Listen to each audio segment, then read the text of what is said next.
live on Rainier Avenue Radio. It is your host, Queen Bree. And again, my co-host for our very last day, Tay Proctor-Mills. Okay. I don't know. No problem. It's like I've been hearing your name forever, and I'm still like, is it Tay Proctor? Anyways, how's it going today? It's going good. Running in here, running a little bit late. You know what? Well, when you're busy and you're doing things, that's just how it is sometimes. Look, but you're here. Yeah, I made it. You made it, and it's a beautiful day out there. Beautiful day. Oh my God, it's so gorgeous. I'm happy that it is summer. It is June. So June. It is officially summer. June 21st is the longest day of the year, and I think that is the day that we proclaim is summer. Yep. Anyways, well, I'm so excited to have you here. And before we get started, I just wanted to make an announcement. This Saturday, I cannot believe it's here already. Yep. This Saturday is our grand opening. It will be a boots on the ground celebration. Wear your best cowboy gear if you like, or dress comfortable because there will be some Zumba. But if you're anything like me, I'm a Zumba in whatever I got on and have a good old time. So join us this Saturday at 124 21st Avenue. We'll be in the parking lot from 10 a.m. to 2 p.m. We will be there. You can come grab your fresh bag of produce, get your face painted, get some henna, get some fresh food cooked by our very own resident chef, Tay Proctor-Mills, who does cooking. What is going on with my brain right now? See, I was here on time, but I'm still a little. Anyways, who works at the Black and Tan, who does cooking at the Black and Tan. You guys have a lot of events coming up there, right? Yes, ma'am. Can you just tell us a few events coming up at the Black and Tan? We have a few Pride events coming up. I know Coach Giggs has an event this Saturday. I know that's cracking off. There's an event on Thursday. I forget the name of it. And then there's also another Pride event on Friday. So whenever we're open, we're trying to stay busy with events and bookings. So if you're available this week, come on down to the Black and Tan Hall, open to 5 p.m. to 11 p.m. Unless programming is scheduled a little bit later, then we'll be open for that. Oh, yeah. I was going to try to get to the 27th, but then I feel like, I want to be on the 28th, but I'm just too old to be partying 3 days in a row. Hey, they get down. I catered last year and it was lit in there. Good. Nice. I know two singers that's going to be singing that Friday. Flourish. I don't want to mess up your stage name, but Flourish, my baby, is going to be singing, so I got to go support. And then Araya. Oh my God, Araya, that girl can sing. So I definitely wanted to show up there. Daniel, you coming with me on Friday? But no, okay. So, so we've had Tay here these past 3 weeks. We talked about who the Black and Tan is, what do they do? We talked about him being a vegetarian, and what does that look like? Is there anything that you wanted to add to last week? Because, sometimes we get to talking, and by the time the show ends, it's like, I should have said this. Oh, I could have said that. Yeah, we got so caught up in our conversation, I forgot to mention I had a 5-course dinner coming up. Yeah. So that was this past Saturday. That went very well. Great reviews, good ticket sales. So looking forward to Flavors. Tell us about it. Well, it's pretty much my creativity coming out. I call it the Flavors of the Northwest. So this was my second one that I had. The first one I just did pretty much a tasting for our new menu items, but this one was actually my first 5-course dinner that I did. The first course was a crispy cabbage herb salad with a lemon vinaigrette. Second course, I had catfish fritters with a sriracha mayo. Third course was a sweet potato puree with a roasted jerk brisket, and I had chimichurri and jerk sauce on the side for that. The fourth course was a palate cleanser, pretty much a pineapple ginger sorbet, everything made from scratch.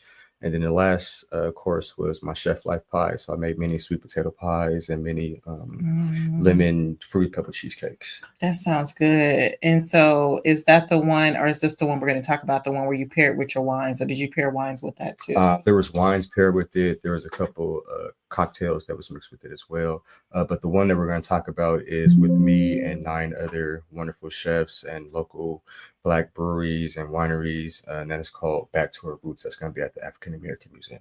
Nice. So when you guys are coming up, let's talk about what you just did this past week. Mhm. When you guys are coming up, who comes up with the how to pair the wines and the drinks with the food? Who comes up with that? This time I did. When you come to the Black in Town, our resident bar manager, he mapped everything out to match everything on the menu. But for this specific dinner, I did everything myself. And when doing that, you're just pretty much looking at your base ingredients and what's in, whether if you start from the cocktail side first or the food side first, you want to, when you're pairing, you just pretty much want to match notes that are in the food. So for instance, if the first course was the light cabbage, I would do light champagne or white wine spritz or something like that, just to complement the dish. Okay, so look, when you say notes, because listen, I don't know what notes be singing, but I know I like Merlot, right? Yeah. I don't know what Merlot goes with or anything. I will drink it with it, whatever, because that's my favorite wine. How do you know what is the notes in the wines and the drinks that we're supposed to be tasting and experiencing? Well, when they're doing wines and put them in them and aging them, whatever, there's ingredients that they put in. You might get notes of cinnamon, you might get notes of cardamom, you might get notes of allspice, you might get notes of hibiscus. So taking those flavors that you can take and cross and put into food, and that's just pretty much where the food and the drink pairings, because there's natural ingredients that come together that they both agree with. Nice. Okay. And do you do private parties? I do private parties, I do concessions, I do teaching, I do anything that has to do with food. I have my name on it. Period. Okay, so let's talk about this Back to Roots. It's a 2-day taste experience. Yes. So the first day is going to be the 10-course dinner. Wait, hold on. Before you jump ahead, what is Back to Roots and what does that mean? Back to our roots is pretty much just highlighting and celebrating local Black chefs and local Black breweries and wineries. So we're all coming together from our respective businesses and coming together, putting on a great dinner and a great event. Nice. So it's Black people who are not only cooking, but they have their own brewery. So where are the breweries? Some of the breweries are in Woodinville. Some of them are on the outskirts because they're processing plants. So they're not like in the city, but they do business within the city. But how they process it and everything, they have their different locations and wineries. Nice. So how did this come about? I got contacted by a wonderful lady named Marcy Jones, and yeah, she's the organizer, Urban Connoisseurs. Go to urbanconnoisseurs.com. That's where you'll find the information for Back to Our Roots, and also on social media platforms. I love how on this event details, it says a tree grows in two directions at the same time, down into the dirt and dampness and up towards the light. The only part that people see is the part that grows up, that shines, that bears fruit. No one sees what went on underground after the seed was planted. The resistance the root system encounters while growing down in the darkness and before the tree ever saw the light. Ooh, okay. I may need to share that. That's a good one. As we talk about like doing these community events and doing our passions and what we love. And I love to see our people coming together and supporting each other, lifting each other up. So can you tell us, you talked about it's going to be a 10-course meal. Yes. So tell us about that. We all came together and we tasted a lot of different cocktails, a lot of different wines, and we got a chance to pick out something that stood out to us, and something that we wanted to tell a story about. So for me, I picked the mojito just because when I was fresh 21, you always go out with your parents or your aunties and you have your first drink. So I went out with my cousins and my mom, and my first drink, I ordered a mojito just because, hey, that's the only thing I could think of. The pine cones. Exactly. So, that reminds me of Christmas. So when I first got it, it was the nastiest thing I've ever had in my life.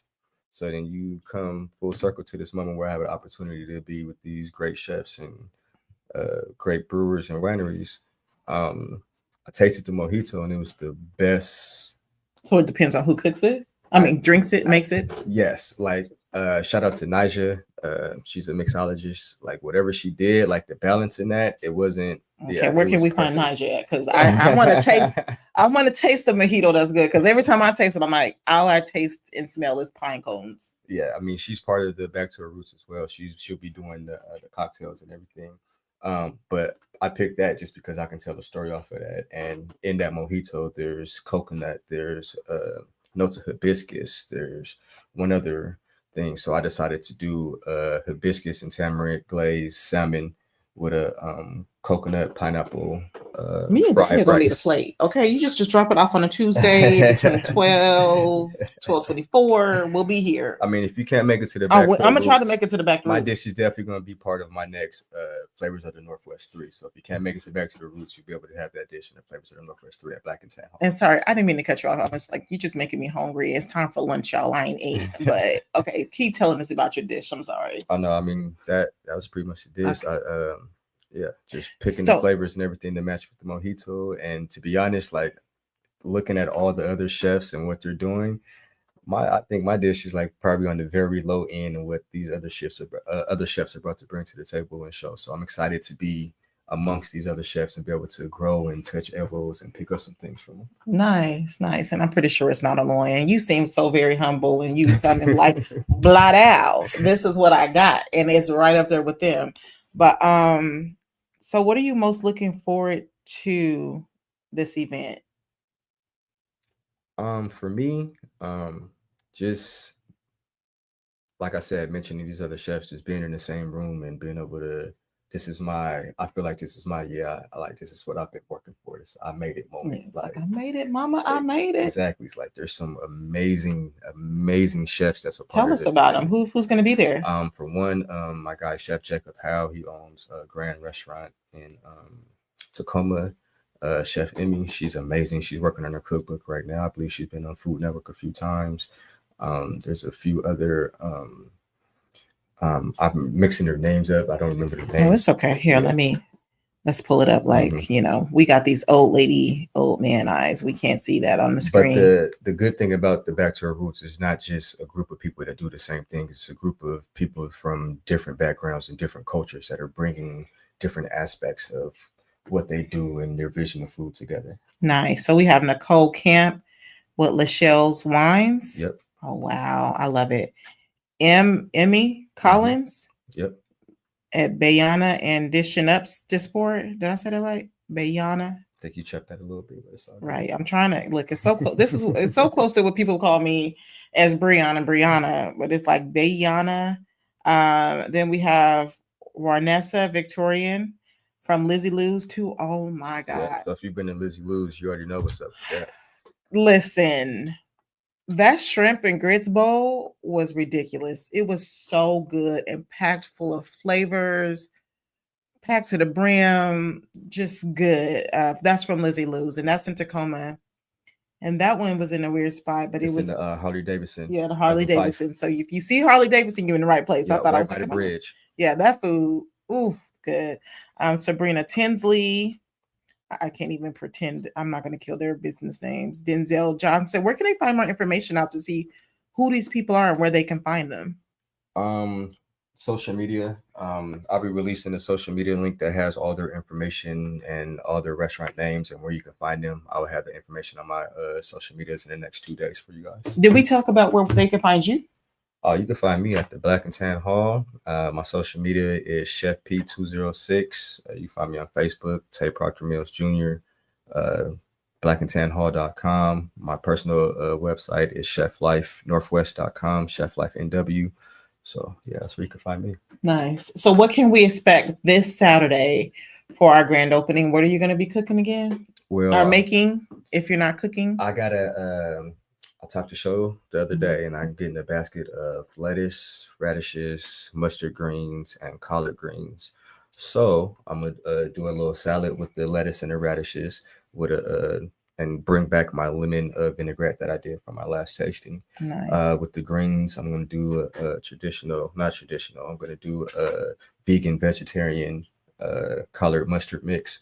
But then also with the collards, I asked for a few pounds extra. I'm going to do some collard wraps. So I'm gonna have some baked collard wraps. I'm not gonna tell everybody what's inside. I'm just gonna, it's gonna be vegan, vegetarian. It's gonna be healthy. It's gonna be tasty. So if you guys have a chance, come out and check me out. Check out the event. Come out and check. You won't be able to be there to help serve, but your food will be there. Yeah, my food will be there. And it's going to be fresh because we're going to get the produce fresh off the ground, fresh into his kitchen. Yeah. This is what I love about Farm to Table and supporting community members and just lifting each other up as we try to work to feed our community, support our community, and bring wealth to our community.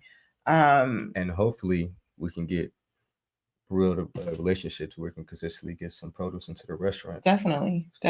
See, that's what Black and Tan is all about. I've been, for the longest since we opened, I've been trying to find a farm to partner with to get produce in there so we can promote Farm to Table and get that. We got you. And build that connection. Yeah. Let us know.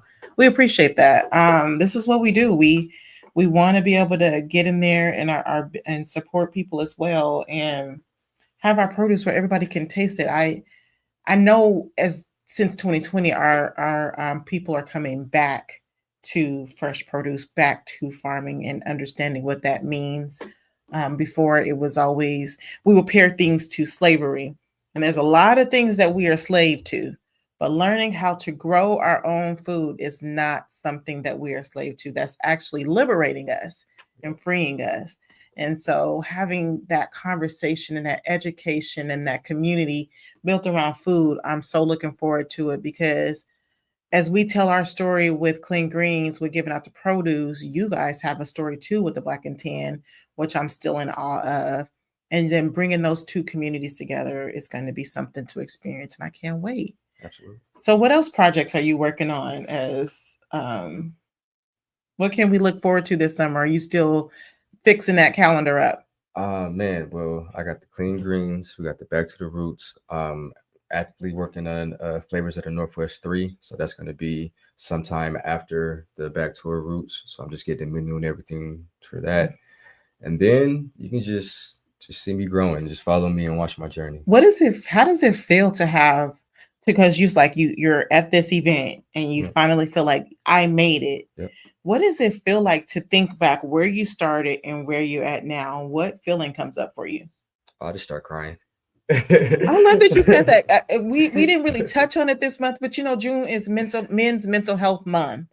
And so I love that you expressed that. Oh yeah, that's part of the reason why I'm here. I'm in tune with all that and just allowing myself to go through all those emotions and not fighting it. Like real talk. You start talking about what I've been through and what I've had to overcome to get here. How did you get to that point where you're like, it doesn't mean that I'm not a masculine man if I express my emotions or feel my feelings?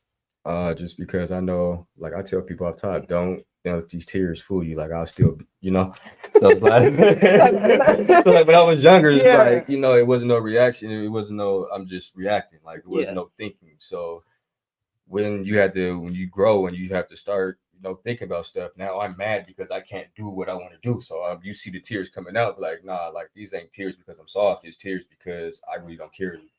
And you see me crying. And that whole belief that tears make you soft. I mean, I feel that as a woman though. Like if I cry, they're gonna think I'm soft and I can't do what I'm doing or I'm stressed out. It's like, no, I'm mad. Yeah. I'm trying to, but there was a good while where I never knew to express why I was mad. Yeah. So it's like, you're mad. You're making me mad. Yeah. I want to say the word. I'm not sure we can say it on social, so I'm not gonna say it. Yeah. But why are you making me mad? Why is this making me mad? Yeah. So I learned that you have the right to your emotions. If you're mad, you have the right to be mad. Yeah. Like, that don't mean you go cause havoc. If you're sad, you have the right to take that moment to yourself and be in your bubble. Like you don't have to have that mask on and have that armor on all the time. But at the same time, you have to have people around you that make you feel safe and put you in a position where you can be vulnerable. If you don't have that, then my mask is going to be on all the time and you're going to see a different side of me. Yeah. So how do you make sure that you put the right people in the place to support you? What does it look like? Because I know we could just like, I just cut people off, but what does that look like for you? It's not even necessarily a look, it's a feel for me. Like it's an emotion. Like am I able to open up to you? Am I able to tell you one thing, and then I see I can trust you with that, and then you're consistently being there, and I can, okay, cool, this, I know I could rock with them. You can't talk to everybody about everything, but you know the consistent people in your life, your 2, 3, if one person that you can go to, like, okay, yeah, this person can handle this, and I can put this on this person. I know they're not going to go to the other people, and but that's just building relationships and having people in your circle. Like, I've had my best friends that's been with me since 8th grade. So, like, just yesterday, we're out fishing. I'm getting cold. I'm putting my hands on my shirt. My bro looking at me like, bro, you getting tired? I'm like, dude, I am sleepy. Like, he's like, then I know you. He's like, yeah, because we've been around each other for 20 plus years. So you got people around you, and people that, even new people that truly care about you, you're gonna be able to pick up on those things. Yeah, one thing I've learned, because I used to be like, no new friends, but there's nothing wrong with new friends. You have to build this like what I'm starting to do for me. Because you're right, you cannot, like, if I have a friend and I can't, something they did harmed me or made me feel some kind of way, and if I can't discuss that with you and there's no accountability and our discussion turns into an argument, I know how, like you said, where I can move with you, and that could be a friend of 20 something years, as opposed to when I was like, no new friends. I've had friends who come in and supported me and lifted me up as much as the people that I've known since I was in high school. But it does feel good to have people in your corner since middle school. Shout out to my bestie who was just here this weekend. I wish it could have been better under circumstances. She lost her grandmother, but we were able to check in and see each other and support each other and lift each other up. But what that's looking like for me now is, because like you said, it's a feeling. Like, there's been so many times where I'm like, am I overreacting to this person and what they're doing? But it's like, no, your body is telling you, your body is warning you when somebody's not in your corner. Yeah. So when we're talking about, like, we done shift and pivoted. Thank you for shifting and pivoting with me, because we talked about your events coming up. And we're talking about men's mental health. What is some advice that you can give to men on the street who do not have that support, but is drowning and needs a lifeline? You're not alone. And, like, the same people sometimes that you're ignoring, the same people that you're walking past, like, there's always that one person that you're looking like, though, that he's filthy. I want to be more like him. Everybody has that one person, whether you want to admit it or not. I do. So it's like, go talk to them. You feel me? If they're the community leader, if they're the person that you think that they are, they're going to sit down, they're going to bring you in. Like, they're going to be able to sense that on you. Like, I've had a friend, I went to go talk to him about my nonprofit. I was going through some stuff with my daughter before, like, he can tell how I greeted him. I had something on me. So before we even talked, before we even did anything, bro, what's up? Like, I didn't have to ask. I didn't have to do anything. Like, I was ready to talk business. So like, he was like, no, I feel it on you how you greeted me. So it's like, yeah, we can talk about this when we talk about it. But what's more important is how are you? So it's like, put yourself out there, not even to be vulnerable in those situations, but just to talk to people, have conversations. You never know who's going through the same, like, we're all going through the same stuff. It just looks differently. Allow yourself to have those conversations with people and just be a little bit vulnerable.